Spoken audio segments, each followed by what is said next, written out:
this is Chantal from Gluten-Free Cooking 123.com, and today I'm going to show you how to make gluten-free sourdough pancakes. So the first thing we are going to start with is 1 cup of milk and 2 tablespoons, 2 large eggs,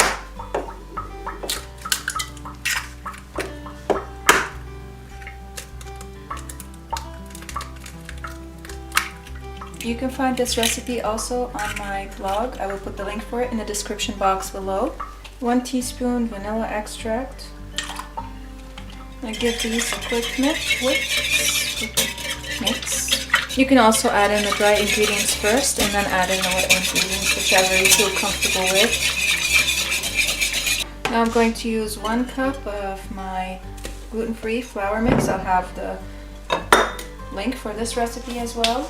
We also need half a teaspoon of xanthan gum. You don't want to put it on the wet ingredients, otherwise it would coagulate right away and it would be hard to mix it into the dough. Half a teaspoon of salt, 2 tablespoons of sugar. I like to use brown sugar. You could also use whichever sugar you like. 2 tablespoons of coconut flour.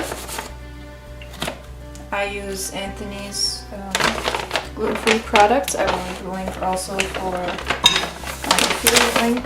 I will leave the link for my affiliate link with them. And now we need 1 cup of sourdough starter, and I have my sourdough starter right here. It's not super active because I didn't feed it that long ago, so it didn't have the chance to get activated, but I need to film this video and I figured that it will also get activated in pancakes as well. Sorta active. Sorta. Now I'm going to give everything a quick mix.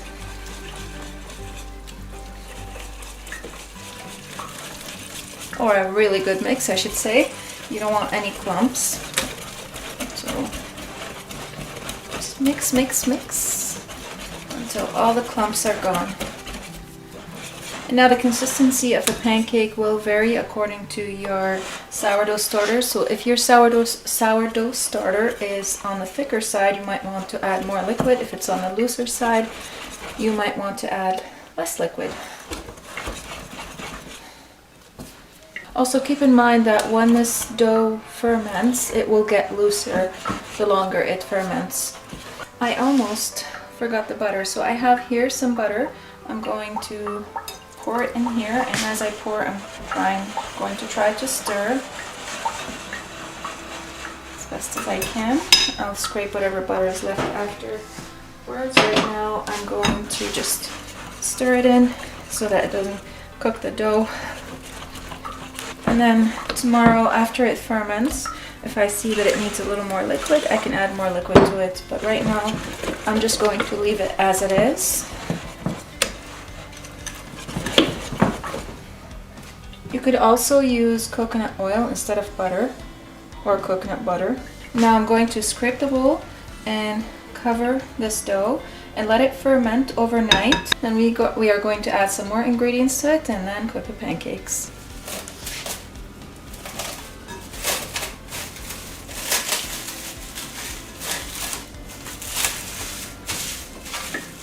This has been fermenting for about overnight and a whole day, I think.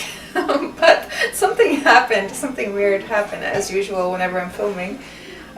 For whatever reason it didn't rise, it did ferment, but it's just sitting there being sad.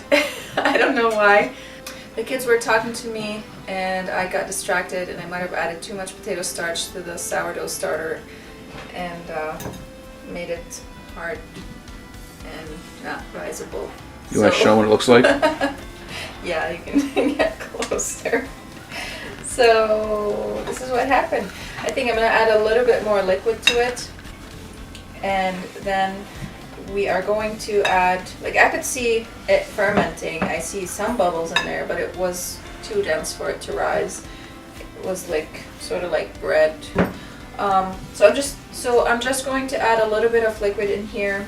So I'm going to add a little bit of milk in here so that I could thin it up and make it a pancake consistency. You guys might not believe me. This is what happened. It's okay. You don't have to. If you don't like what you see, it's okay. You can go watch someone else. You won't be getting as good information as from me. But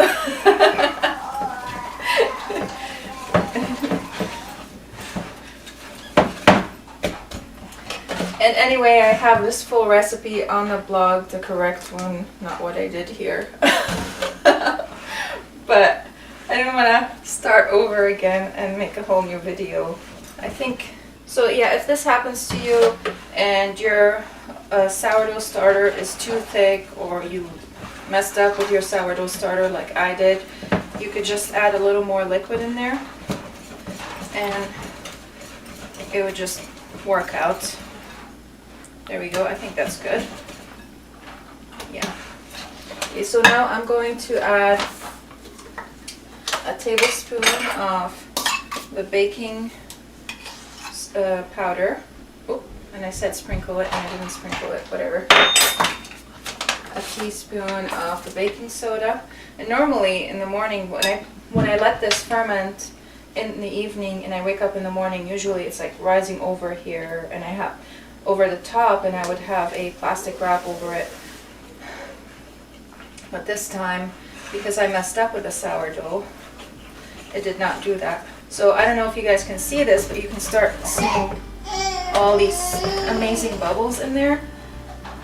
And this is doing this for two reasons, of course, the baking powder, but also the baking soda is getting activated because of all the acid that's being released by the yeast from the fermentation process.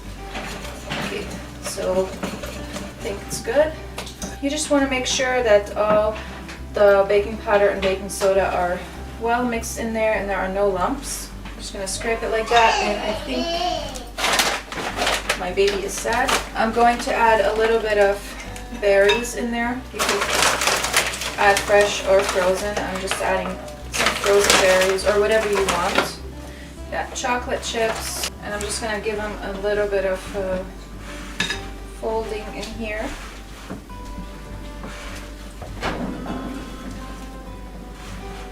Okay, looks good. So this is good, and now I am preheating this pan right here. You could use a cast iron pan, but I haven't tried making it in a cast iron pan, and since I already messed up on this dough, I don't want to mess up too much in the video, so I figured I'll just use a non-stick pan instead. Just to save myself some embarrassment, just in case I mess up something else. Alright, so this can sit now while this is preheating, and once this is done preheating, we'll get back to you and show you how to do this. The pan is hot enough now. I'm going to put a little bit in here. I'm pretty sure you guys know how to do this. If you don't, you could just watch and learn. I'll put a tiny bit more. And it will look like it's thick, but that's just because there are lots of bubbles in the pancake already. So right now what I'm doing is I'm just watching the edges to look for any browning around the edges. I just want it to be a little bit on the golden brown side, and I'm not going to flip it until I see that. It might look a little bit wet on the surface if I have it too thick. If you have it too thin, not sin.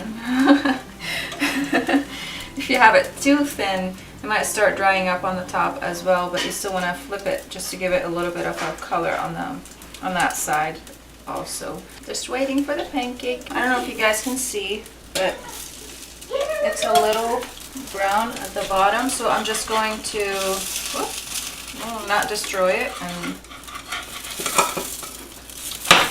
flip it. And usually whenever I have berries, they end up getting stuck to the pan. I did put a little bit of butter on the non-stick pan. Normally I don't like to do that, but for the first one I always put a little bit of butter, and that just prevents it from sticking, just in case. Now if you are using cast iron pan, you definitely want to put butter because it will stick. And now what I'm doing is I'm just waiting for the top to get cooked as well, and you will see it rising some more. And again, you will look for the same signs, just a little bit of browning, and you can just flip it I mean, turn it over and see if it's done. I'm not gonna do that right now because I know it's not done. I'm gonna wait a little bit. And normally the first pancake is not the perfect one. You wanna wait for like the second and third one because the heat on the pan is going to be off. So the hotter the pan, the better it is. Also, with the first one, if you have a little bit of butter there, it's going to distribute that butter. That first pancake is going to distribute the butter evenly, take some of the excess butter off. So the second one will always look better than the first one. Okay, I think I'm going to check it now. And my baby's angry. My husband is going to look at her. Yeah, so you guys can see it's looking good, it's bouncy, and it's cooked on the inside. So I'm going to transfer this one to a platter. How do you know it's cooked on the inside? It's bouncy, it's not soft. So you know it's cooked on the inside. Well, both sides are going to be brown, of course, and golden brown. And it's going to be bouncy so that it's not going to sink in and stay sunk when you push gently on it, not hard of course. Don't push hard, it's just gonna stay sunk if you do. If it wasn't cooked all the way through, when you do poke at it gently, not hard, it will stay sunk in. Or when you cut into it and you see it's wet on the inside.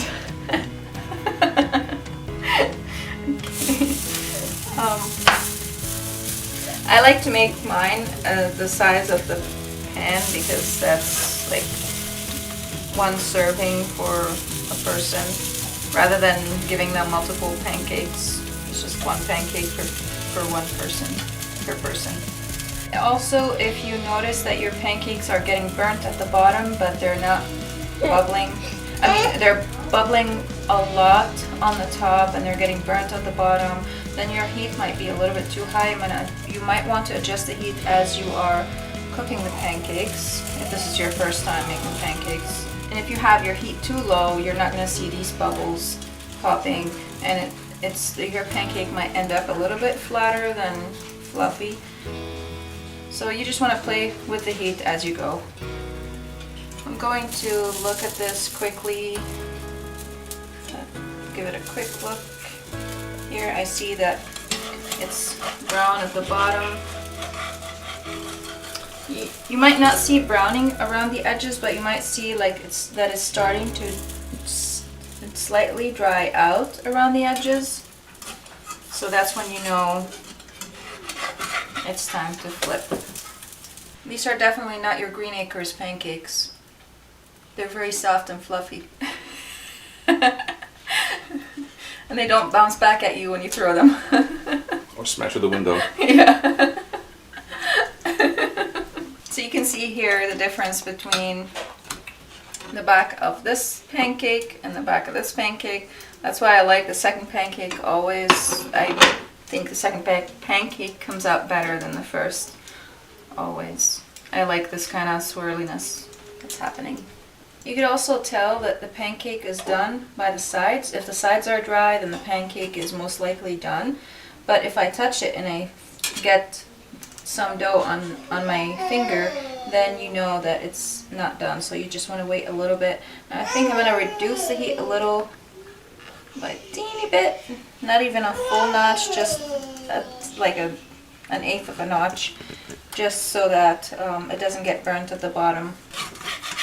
Okay, I'm going to just give it a quick flip to the other side just in case if there's a little bit that did not get cooked. This will ensure that it will get cooked just for a few seconds, not too long. Might have burnt this one because I was talking. I got distracted. No, it's not burnt. Yay! Okay. So I'm going to keep making these pancakes and then we'll get back to you guys after I'm done with making them.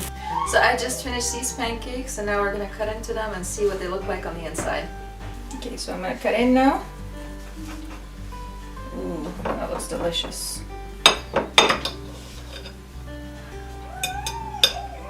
Look at that. Look at all the bubbles and all the goodness. Now if I had maple syrup, I would dig in right away. But you can see, guys, that even though I did mess up with the sourdough starter and I messed up my batter, that we were still able to fix it.